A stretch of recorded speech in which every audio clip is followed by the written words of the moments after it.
I think herd health is a combination of both the animal's health, obviously, their production, but also the goals for those animals. So whether it's a multiplier or a genetic site versus a commercial site, and what their goals at the end of the day are, as well as if it's an independent producer versus, say, a more of a vertically integrated producer group, then you'll have different goals with those herds, and that all influences how I sort of practice in the barn in terms of what we're trying to achieve. But at the end of the day, it all comes down to making sure the animals are as healthy and productive as possible, and that they're meeting the goals of the producer.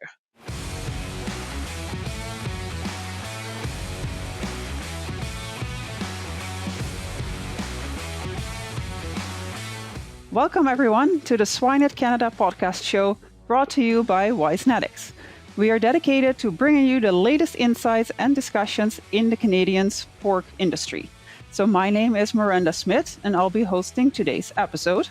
And today I have here with me Dr. Jessica Law. So welcome to the show, Jessica. Thanks for having me. Yeah, so today we're going to talk about advancing herd health through preventative medicine. But before we get started on that, Jessica, can you first give us a little bit of an introduction, like a background on yourself and how you ended up in your role today? So I'm from Edmonton, Alberta, and I was raised near the University of Alberta.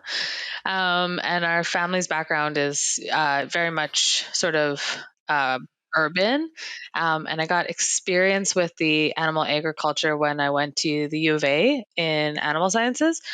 And I worked under Dr. Frank Robinson through the animal agriculture courses as an undergraduate TA. And then when applying to vet school, I ended up working with some poultry vets and some swine vets, and sort of fell into like where I am today through experiences with Dr. Madonna Gemus, who's a practitioner who used to work here in Alberta and is now down at Michigan State. And so through that and some research at the UOC, I ended up getting a job offer at Prairie Swine Health Services in Red Deer, Alberta.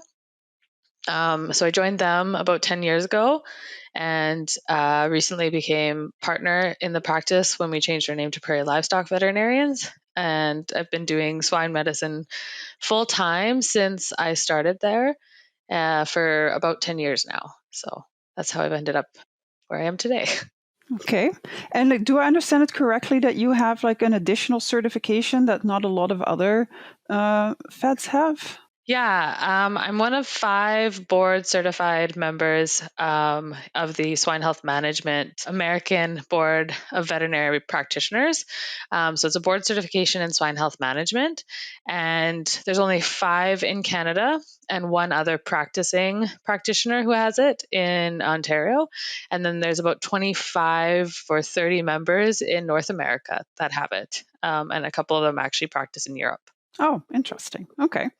All right. So let's get started on talking a little bit about herd health.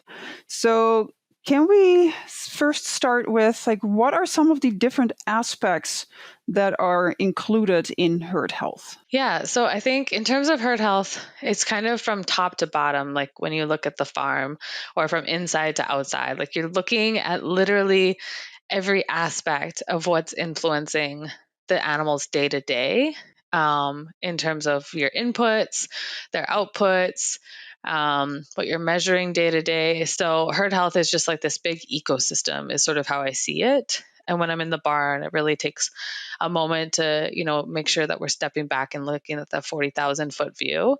I think herd health is a combination of both the animal's health, obviously, their production, but also the goals for those animals. So whether it's a multiplier or a genetic site versus a commercial site, and what their goals at the end of the day are, as well as if it's an independent producer versus, say, a more of a vertically integrated producer group, then you'll have different goals with those herds, and that all influences how I sort of practice in the barn in terms of what we're trying to achieve. But at the end of the day, it all comes down to making sure the animals are as healthy and productive as possible, and that they're meeting the goals of the producer. Okay. And so what is kind of the role of the producer in that versus your role as a veterinarian? Yeah, so it's super collaborative. I'm never going onto farm and just sort of telling them what they need to do. I'll give suggestions, but I really want to get an idea of what their goals are. And then if I start to identify things that are, I am seeing as areas of opportunity where I know that they could get a little bit more health or a little bit more performance through health out of their production system or their farm, then I'll work with with them on that. But essentially, when come to a farm, I try to make sure that they know what my goals are for the day and what I'm planning on doing that day. So whether we're planning to look at reproduction or we want to look at their, the health of their grow finish, maybe they're having some diarrhea issues or growth issues in a certain area. I try to make sure that I outline what my goals are for the day, because I usually will come in after looking at their data and have a little bit of a plan in place based on some areas of opportunity, as well as some other pieces that we maybe talked about over the couple months prior to the visit. And so, but I'll also reach out and say, what do you want to focus on today? Because it's not just my goals. Obviously, I'm there to provide value. I'm not there to tell them what I think they should be doing. And so trying to get them involved and show me what are their daily gripes and the things that are frustrating to them each day or that they're noticing. And then on top of that, sitting down with their staff, and talking about what they're experiencing day to day and things that they're noticing. Because if I don't do that, things tend to kind of get brushed under the rug that are actually like abnormal. For example, when I was at a farm a few years ago, I was just sort of trying to get an idea of what their daily issues were. And I sat down with the staff and they started to explain to me that they were having a lot of problems with a certain kind of lameness. And it's something that, because of the age of the pigs when I was there, I wouldn't have seen otherwise. And so we were able to really dig down and have conversations about, okay, this is likely coming from either transport or from what's happening in the nursery. And so we can actually do some preventative work at the nursery to prevent what they're experiencing at the finisher. But say if I hadn't have sat down and had that conversation to get what their needs were, we really wouldn't have had I wouldn't have been able to provide value on that front, because just you can only do so much just walking the barn. And obviously being there and being in person is really important, and really, there is a ton of value to that and doing that routinely to see the changes on the farm. But there's so much that happens there day to day that we don't see as veterinarians. So making sure that the staff are super comfortable. And even if they're just pulling us aside when we're not in a big group, making sure there's that trust there is a huge part of it. Yeah, I can definitely see that, because you only have so much time to be on a farm, whereas the workers are there every day. So they can pick up on things probably a lot quicker than you can. Yeah, totally. And I think like working with them to learn what's normal, because they may have been working there for the entire time that, say, a disease process has been expressing itself on the farm. And so they don't know what normal is. So once we identify that and we start training and working with them to say, okay, this is actually what's normal in this situation. And this is how we're going to try and fix it. But if we don't get to normal, I still need you to notify me that you're not seeing normal. And you're still seeing this disease process. Because I think there's so much that comes with just their experience and what they do. Because they're there 8 to 10 hours a day, and we're there for whatever it might be, like 1 to 6 hours every 3 to 4 months or so. So it's a vastly different time. And they see the ups and downs. They see what the barn's like on the days when it's -30. They see what the barn's like on the days when it's +12, or the overnight between those two temperatures like we've been experiencing. So For sure. But on the other hand, you of course see a lot of different barns. So you can probably pick up on things in that way, because you know what normal is supposed to look like. totally. Or you may have seen things in other barns that you then start to look for in other barns as well. Yeah, I mean, you glean so much from each barn experience that you're like, okay, how does this apply to, say, another site? Or how do we actually improve it here at this site based on what I experienced at these other sites. And also just like different genetics, different, feed programs, different feeders, different vaccination programs, different routines, different gilt exposure programs. Like there's so much that varies barn to barn, system to system, site to site. That is, even with producers that own multiple sites, they have a lot of experience from, playing around at their different sites. And that's really good too, because they can take things that work at one site and move it to the other one. So that's super helpful. But I was trying to think of how many animals I've probably seen since I started, and I couldn't even tell you what that number looks like. And the number of sites is pretty. We oversee quite a few sites across Alberta, Saskatchewan, and we're even working with other practitioners to go to their areas of the country to share knowledge and visit their sites, because you have so much different experience when it comes to the actual infrastructure. Like in Western Canada, we have a group of barns that will be built relatively similarly. And if you're just in those sites, it's great because you have exposure to those sites, but until you get out of that space and see other infrastructure, you don't get exposed to some of the opportunity areas. Like it may be something as significant as adding more inlets or adding more fans, and actually physically changing the barn structure to create more influence on preventative health. But you won't experience that without going to those other sites. So I think it's really important for producers both to go see other sites, if they can manage the biosecurity and the downtime. I know being away from your own site's really hard. But I do find that the producers that I've worked with that are able to go experience other people's farms, it's really beneficial. And that collaboration is super fun. Especially if they can do it with me, or if we go do it, separately, and it's actually the same site that we've been to, and we're like, okay, this is what we've pulled from that one. How would that work in your farm? In terms of whether it's like a daily process, or maybe it's a shift in a vaccine schedule. And it's little things. Like there's so much science behind what we do on the farm every day, but there's a ton of there's a bit of an art to it almost. And you don't get that experience. You don't get that experience from reading a book or looking at the label of a vaccine. It comes from time. So we're really looking at just contacts and exposure time to different vaccine schedules, different barns, different ventilation layouts, different everything, different genetics, everything like that. So. Well, and it's interesting that you're mentioning ventilation, because when I think of a veterinarian, it's not the first thing that comes to my mind that you'll be looking at ventilation, but it kind of goes to show that you are a little bit of, you're in every little aspect of the barn, because everything has an effect on health. Absolutely. It all influences it in some way. And ventilation's a huge one. And so having really good relationships with specialists in those areas, especially when you're troubleshooting and it's not going the way you want, is really critical. So pulling in different people with different expertise is really, really helpful.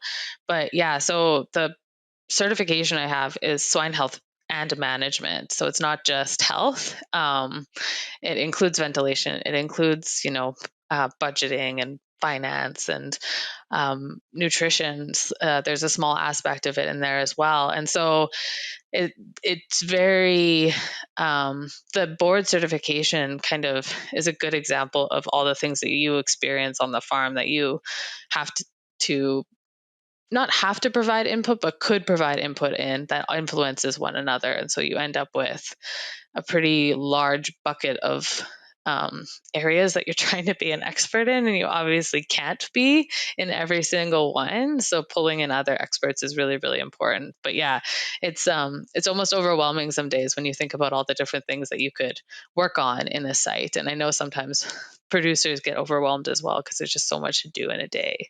And you just want it to flow. You just want things to flow properly, and you want the pigs to be healthy and for things to be consistent. Yeah, that makes sense.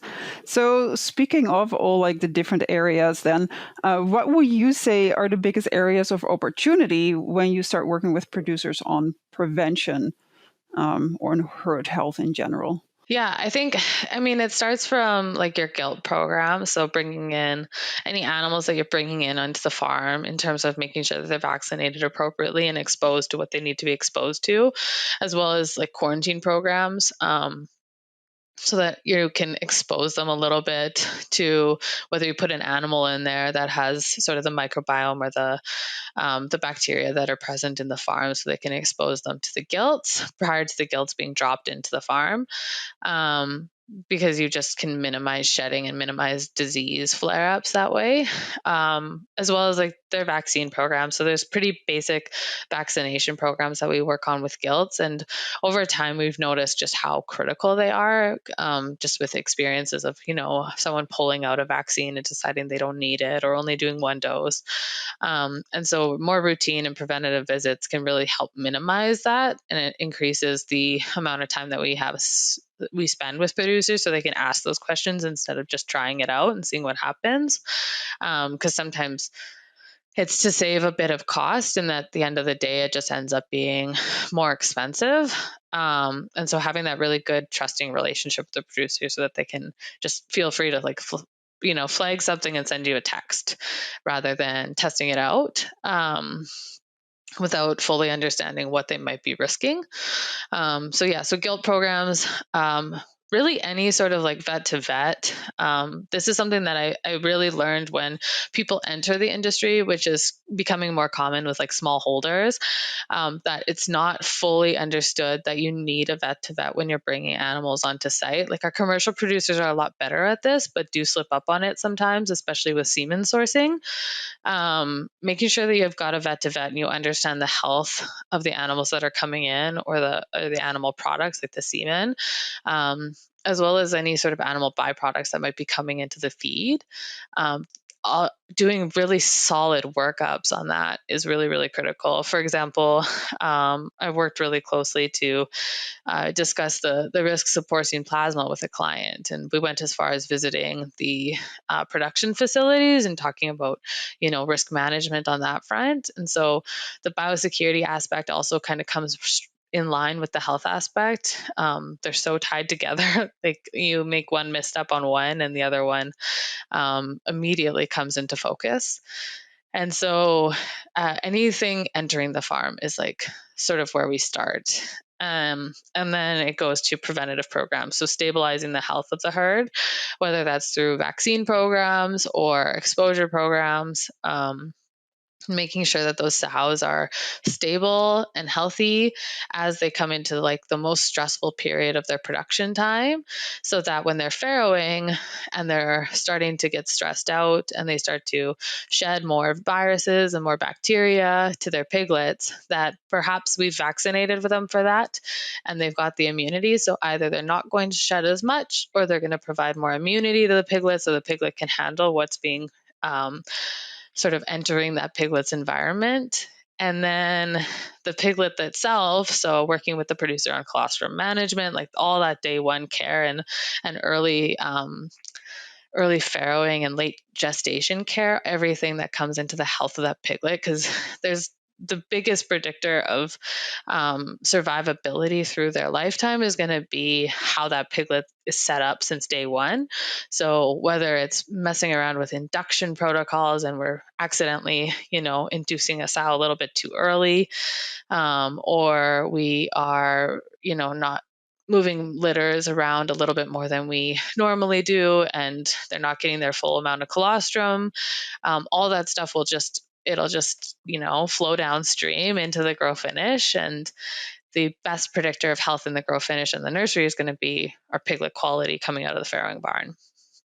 And so we spend a ton of time in that area, because you can't spend too much time on piglet health and piglet care as well as sow care prior to farrowing. All of it translates to, positives and negatives that can impact you downstream. Like a really good example, one that's coming into more focus, is just the gestation time that these animals need. So some of our genetics are needing more gestation time. So they're going up to 120 days sometimes. And that's way longer than we've ever anticipated. And that really messes with your flow. And so people sort of want to get those piglets on the ground so they can say they have this many days of age when they're weaning them. But the risk of that is that the time in uterus is way more beneficial to that piglet than the time on the sow.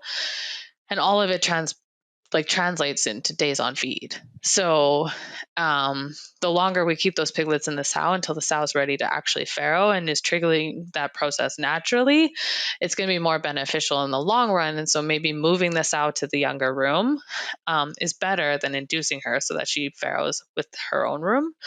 And so there's becoming more movement pre-farrow than we want there to be. And then that brings into like the question, okay, are we moving disease when we move a sow from one farrow room to the other room?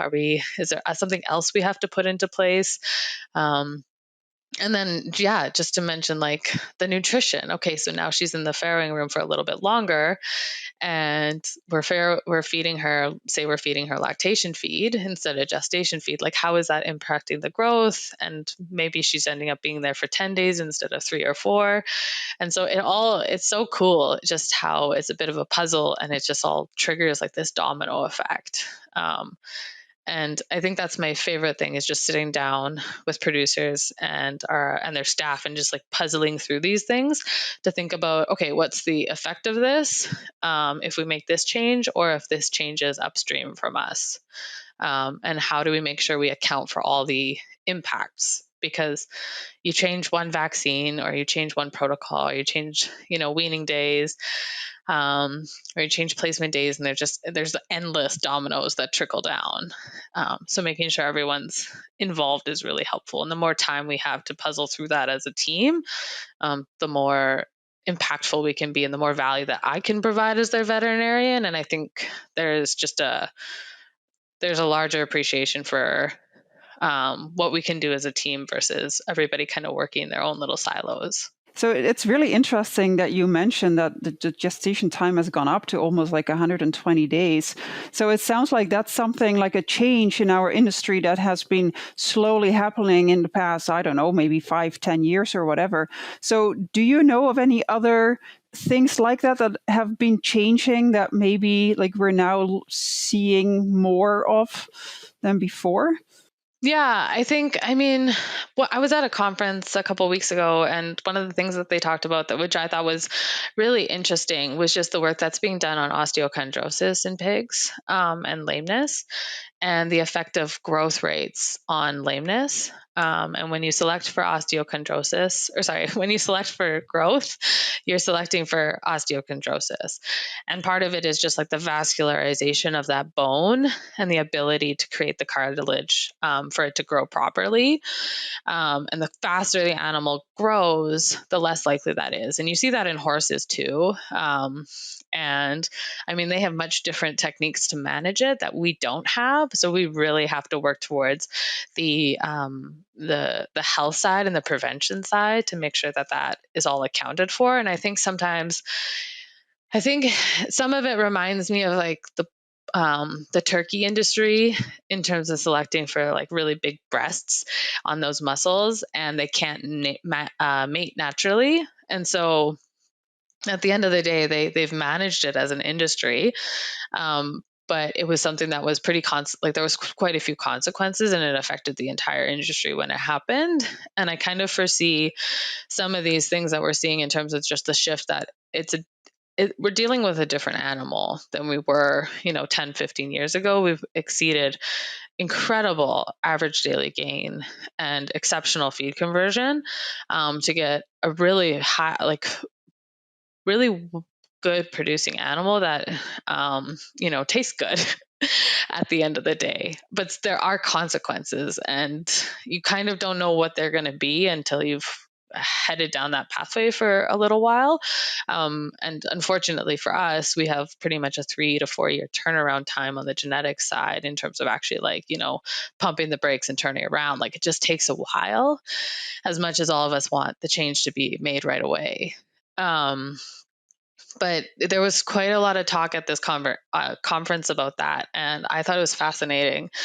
And it just goes to show just how interconnected, health and performance and production are, because inevitably we're going to be dealing with it on the health side, and we're going to be trying to treat it with anti-inflammatories and injectable medications or water medications, and coming up dry. And until we really dig down into it, and confirm, yep, this is actually osteochondrosis, or this is maybe an effect of the growth, then we have to pull in the nutritionists, we have to pull in the genetics, we have to pull in the production team and think about, okay, how do we actually approach this? Are we going to approach this from the top and go back to the source, or are we going to approach this from, can we slow them down, which is, we've shown, isn't super practical, and isn't a super good use of our resources. But yeah, if you go back to selection on that front, there's a lot that can be done. And so it's really cool that some of the people that are involved on the selection side and the genetics side, what they're looking at. And it's nice to know how in depth they are in terms of looking at those health, different health sort of proponents that all factor into the well-being of the pig in the long term at everybody's different sites. So the osteochondrosis, does that just mean that the bones are not as firm or strong, or so osteochondrosis is actually it's a deformation in the cartilage in the bone. So it can happen in any joint. And it's just when the vascularization to the edge of that bone where it meets up with the joint hasn't completely formed the cartilage layer for the most part. And I'm not a professional, and I'm not super well versed in this. So if I mistake on that, that's my fault. But basically, the cartilage layer is it should be pretty smooth and consistent across the joint in the bone, and so when it rubs together, it glides smoothly.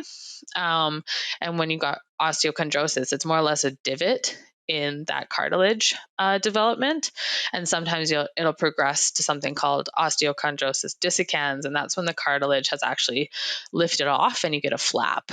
And you can imagine humans, if we have any sort of arthritis or anything in our joints, it's incredibly painful. So sometimes you end up with animals that are three-legged lame, or not putting any weight bearing. They're not weight bearing well, or they just look very painful. And all it could be is just a flap in that joint is creating that pain. And do you then see this mostly in sows or in grow finish pigs, or both? You'll see it in both. Yeah. So you'll see it in sows, you'll see it in boars, you'll see it in grow finish pigs. Basically any animal over the age of 3 months, you can start to see it. Very interesting. Goes to show things keep changing in our industry. Yeah, it's never going to be boring. No, for sure. Okay, so how do you work with producers? Or what do you feel you do differently with producers than maybe other vets? I don't know if there's anything necessarily that I would proclaim to do totally differently than other veterinarians. The things that I try to focus on in my practice are a lot of education, so a lot of resources for producers so that they stay well informed. I think everybody, when you own a business, you're really digging down into your own business, and sometimes you can lose sight of what's happening in the larger industry. So I just try to keep our producers informed. So whether that's when I'm on farm, I'm just keeping them, just like we're talking about the osteochondrosis, I'll throw that in, we'll talk about that. I'll keep them apprised of information that's coming up and coming, and things that they may be interested in. And then we work really hard on the education side and communication side with their team, making sure that protocols are super clear, everything stays up to date on a routine basis. They're able to access information they need at any point in terms of the products they're using, trying to minimize confusion. Lately, we've had a lot of generic medications coming out because the antibiotics that were created 10, 15 years ago, they've now had their licensing is sort of expired. So now generics can come onto the market. So for example, different antibiotics may have 3 or 4 different companies making the same antibiotic, and they all have different funny names. And so just working with them to create, reading material or posters or anything we can do to minimize confusion on farm has become really a focus point of our clinic. And so we have staff that work on Canva and create posters and different, labels for their products, so that we are making sure that people understand what they're using for treatment, why they're using it, and if it does change, they know why it's changing. So making sure that flow of information is really clear. Something else we do differently is we give the producers a lot of options. So really like to make sure the producers are driving their bus and that we're not trying to dictate what they're doing. I really try to make it sort of a consensus decision when we're working on protocols. So in terms of timing of medication or treatment, obviously or vaccination, obviously I'll contribute with like what I think is the best options, but it's never, if something is the gold standard, it doesn't mean it's going to get executed. So say you need a 2-dose protocol, or the gold standard is a 2-dose circovirus protocol for a piglet, but the farm just doesn't have the capacity to give that 2-dose protocol, then we'll work to do some blood surveillance to confirm that we could actually go with a 1-dose protocol, and then analyze the data to make sure that we're not compromising the health of those pigs or impacting their growth, and in doing that 1-dose protocol.